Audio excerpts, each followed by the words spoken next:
दो ध्रुवीयता का अंत, द एंड ऑफ बाइपोलैरिटी, यह एक बहुत विस्तृत विषय है और एक तरीके से कहना चाहिए कि ये आज का विषय भी है। आज का इसलिए क्योंकि जिस काल की हम पढ़ाई करेंगे, जिस काल का हम अध्ययन करेंगे इस अध्याय के अंतर्गत, उस काल की घटनाओं का असर आज भी विश्व इतिहास में, विश्व की राजनीति में, विश्व की कूटनीति में पड़ रहा है और अनेक वर्षों तक पड़ता रहेगा।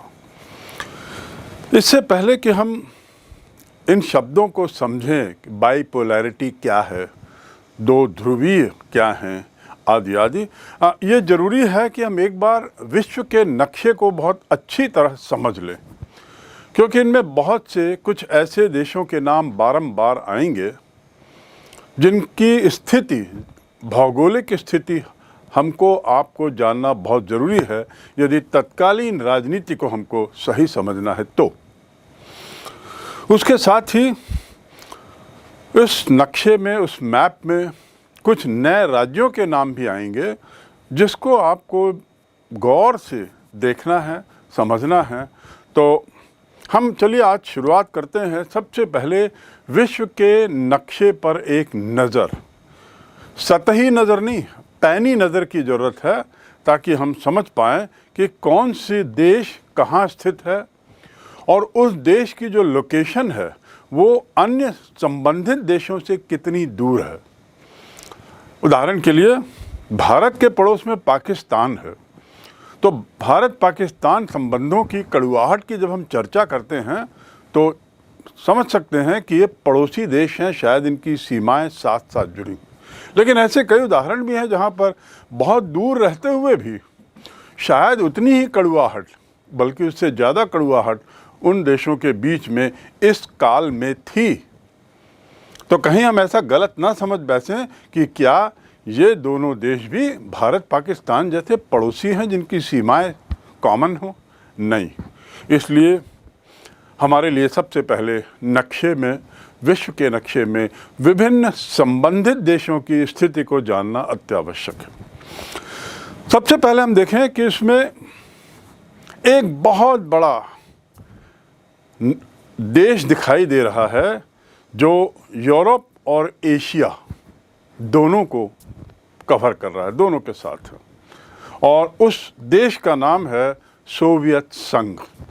आप देखिए, सोवियत संघ की सीमा जो एक तरीके से एक अलग पीले रंग के उसमें है, वह केसरिया रंग, पीला रंग जैसा भी बोलें, उसमें जो पूरा विश्व एक तरफ और रूस जिसको हम सोवियत संघ कहते हैं वह एक तरफ, कितना बड़ा दिखाई दे रहा है। और सोवियत संघ जो है वह समुद्रों से कहाँ कहाँ जुड़ा हुआ है, क्योंकि इस काल की राजनीति की बात करते समय इनकी समुद्री सीमाओं का जिक्र बारंबार आएगा। तो हम बहुत गौर से देखें सोवियत संघ का विस्तार कितना ज़्यादा है। भारत के ठीक ऊपर नेपाल है, नेपाल से ऊपर चीन है पीले रंग में, चीन के ऊपर मंगोलिया है जो हरे रंग में है, और मंगोलिया के ऊपर सोवियत संघ जो फेडरेशन लिखा हुआ, रशियन फेडरेशन। ये उस काल का नक्शा है, तो रशियन फेडरेशन। उसके बाद आप देखते हैं कि यदि हम थोड़ा पूर्व की ओर जाएं तो वहाँ जापान भी है जो एक अलग रंग में दिया हुआ है, गुलाबी रंग में है, बहुत छोटे से द्वीपीय राष्ट्र है जापान, गुलाबी रंग में।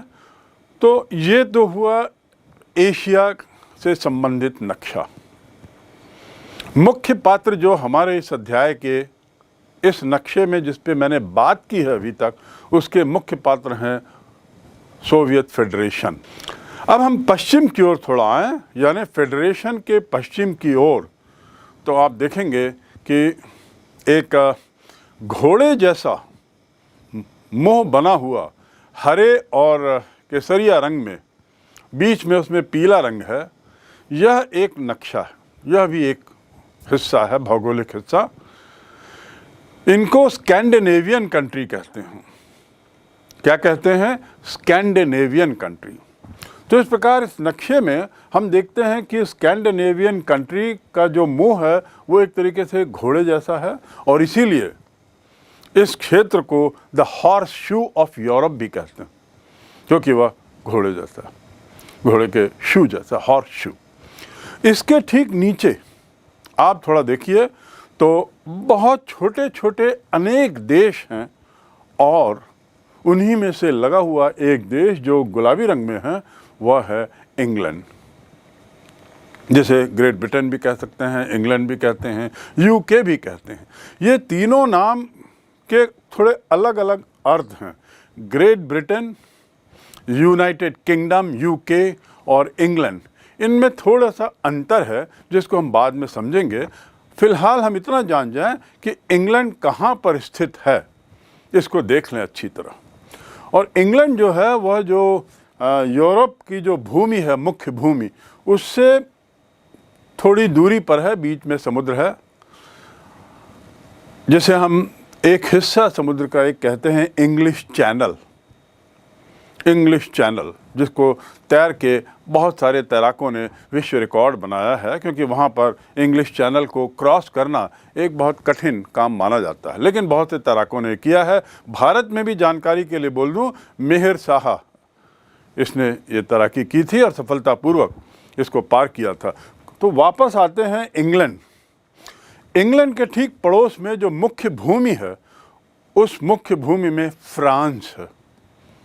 फ्रांस के बाजू में जर्मनी है, और इस प्रकार वहाँ पर कई देश बने हुए हैं, England, France, Germany, Spain, Portugal आदि आदि। आपको इस बात को, इस जगह को बहुत अच्छी तरह समझ लेना है, और ये देख लेना है कि इंग्लैंड की सीमा से निकटस्थ कौन सा देश है, कौन कौन से देश हैं। उसके बाद फ्रांस की सीमा से कौन कौन से देश जुड़े हुए हैं।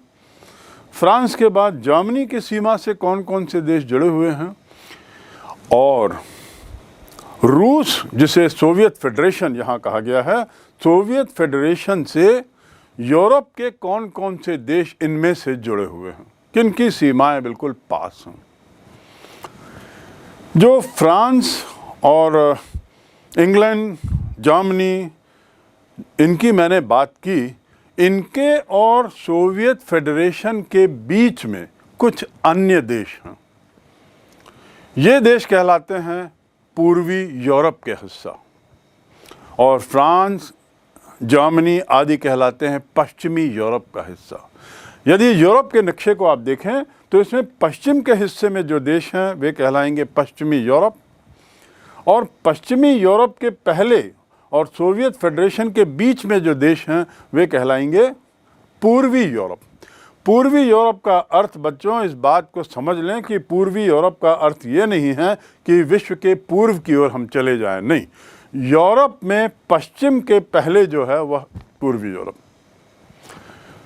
तो इस प्रकार उस पूर्वी यूरोप में कौन कौन से देश हैं आप देखेंगे, वहाँ पर बाल्कान कंट्रीज आते हैं। बाल्कान, जैसा मैंने आगे बताऊंगा मैं, बाल्कान जो है वह एक क्षेत्र है, भौगोलिक क्षेत्र है। स्कैंडिनेविया एक भौगोलिक क्षेत्र है, किसी देश का नाम नहीं है। बाल्कान क्षेत्र में जो देश हैं उसके साथ कुछ अन्य देश भी जुड़े हुए हैं, जैसे Bulgaria, Poland, Romania, Czechoslovakia, Hungary, Czechoslovakia आदि आदि। तो ये जो देश हैं ये पूर्वी यूरोप का हिस्सा हैं, और ये सोवियत संघ से सटे हुए हैं, सोवियत संघ से जुड़े हुए हैं। एक तरीके से पश्चिमी यूरोप और सोवियत यूरोप के बीच में ये देश आते हैं। ठीक, तो ये आपको मूलतः आप समझ गए अभी, सोवियत संघ, पश्चिमी यूरोप और उसके देश, पूर्वी यूरोप और उसके देश, और उसके साथ ही भारत को देखें वो कहाँ पर है। भारत की सीमा जो है वो ऊपर नेपाल और उसके ऊपर चीन। उसके बाद अफ़गानिस्तान से उसकी सीमा छूती है। भारत की सीमा पाकिस्तान से तो छूती ही है, ऊपर एक बहुत छोटा सा क्षेत्र है कश्मीर के पास, जहाँ पर 3-4 देशों की सीमा भारत को छूती है, जिसमें अफ़गानिस्तान भी है, चीन भी है, नेपाल भी है, आदि आदि। ये सियाचिन वाला क्षेत्र कहलाता है, जो बड़ा प्रसिद्ध है। सियाचिन सबसे ऊंचा युद्ध का क्षेत्र है भारत में, बल्कि विश्व में कहना चाहिए तो वो सियाचिन के पास का क्षेत्र है। अब इसके ऊपर यदि आप जाते हैं तो नक्शे में देखिए, थोड़ा जूम करके, तो आप पाएंगे किर्गिस्तान, कजाकिस्तान, ताजिकिस्तान, ऐसे स्तान नाम वाले कुछ देश हैं। जैसे अफ़गानिस्तान तो है ही, पाकिस्तान तो है ही, फिर उसके बाद किर्गिस्तान, कजाकिस्तान, ताजिकिस्तान आदि आदि हैं, तुर्कमेनिस्तान आदि आदि, ये देश वहाँ पर हैं। ये जो देश हैं ये पूर्व में सोवियत संघ का हिस्सा थे, यानी सोवियत संघ और बड़ा था, इस बात को आपको याद रखना है। सोवियत संघ 1990 से पूर्व और विशाल था, उससे भी विशाल जो अभी आप देख रहे हैं, इतना बड़ा। कल्पना करिए सोवियत संघ कितना बड़ा देश है। और यदि ठीक से थोड़ा और ध्यान से देखें और महाद्वीपीय दृष्टि से देखें तो आप पाएंगे कि एशिया महाद्वीप में भी रूस उतना ही फैला हुआ है जितना लगभग यूरोप महाद्वीप में। तो इस प्रकार ये एक ऐसा देश है जो एशिया और यूरोप दोनों महाद्वीपों में बड़े विशाल रूप में फैला हुआ है। नीचे भारत नीचे है और बाजू में अफ्रीका आप देख रहे हैं। अफ्रीका बहुत सारे देशों का महाद्वीप है, छोटे छोटे देशों का महाद्वीप है, जिस पर हमें विशेष चर्चा इस अध्याय में नहीं करनी है। ये हुआ एक हिस्सा। अब नक्शे के दूसरी ओर चलें और वह है कनाडा, यूएसए, यानी हम चलते हैं उत्तरी अमेरिका और दक्षिणी अमेरिका की ओर।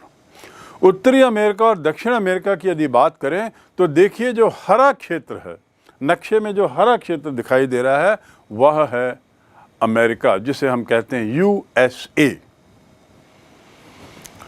इससे पहले मैं आगे बढ़ूं, मैं बताऊंगा जो सोवियत फेडरेशन लिखा हुआ है ये उस समय जिस काल की हम चर्चा कर रहे हैं, जो काल हमारे इस अध्याय का काल है, उस समय उसको यूएसएसआर कहते थे, यानी union of Soviet socialist Republic.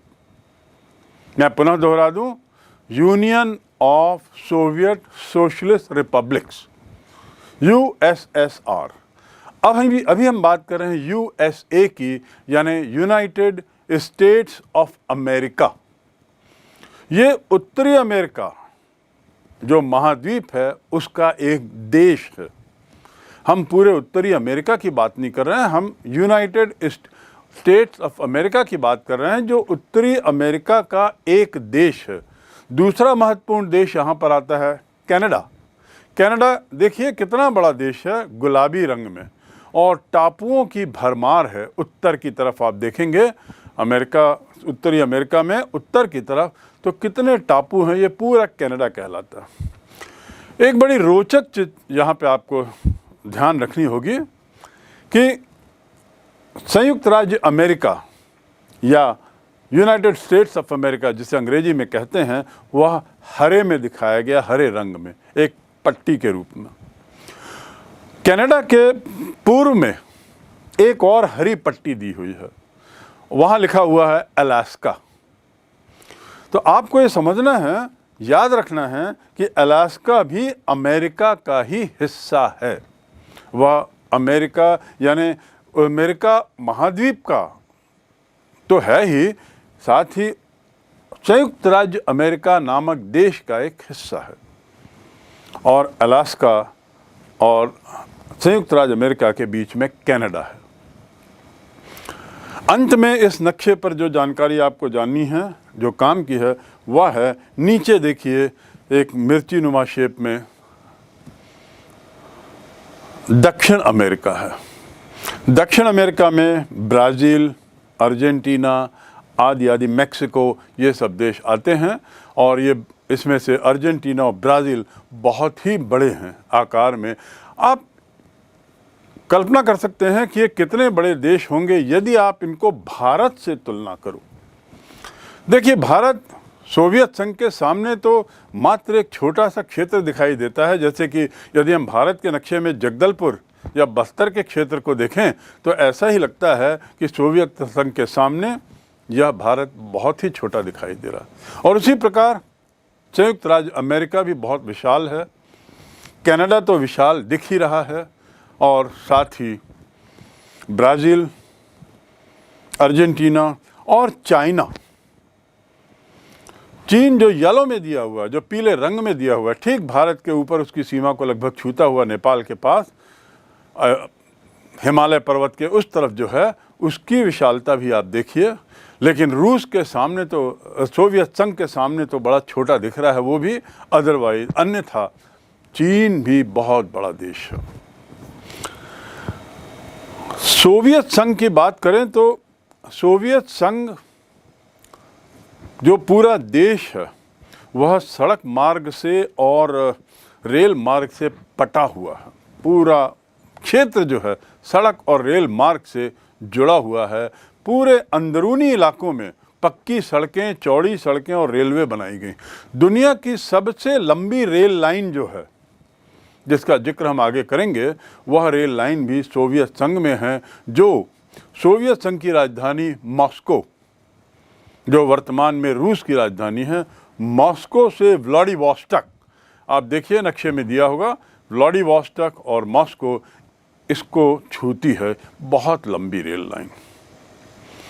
तो इस प्रकार नक्शे को एक बार अपने मन में बैठा लें।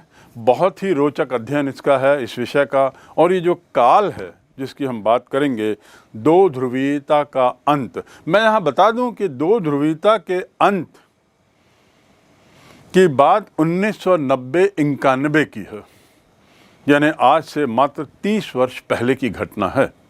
लेकिन 30 वर्ष पहले जो घटना हुई, उस घटना की पृष्ठभूमि को समझने के लिए हमें थोड़ा और पीछे जाना होगा। तो चलिए अब हम चलते हैं पृष्ठभूमि पर कि आखिर दो ध्रुवीयता, ये जो अंत शब्द है, ये अंत 1990-91 में जो हुआ, इसके पीछे क्या दास्तां है, इसके पीछे क्या कहानी है, इसके पीछे क्या इतिहास है।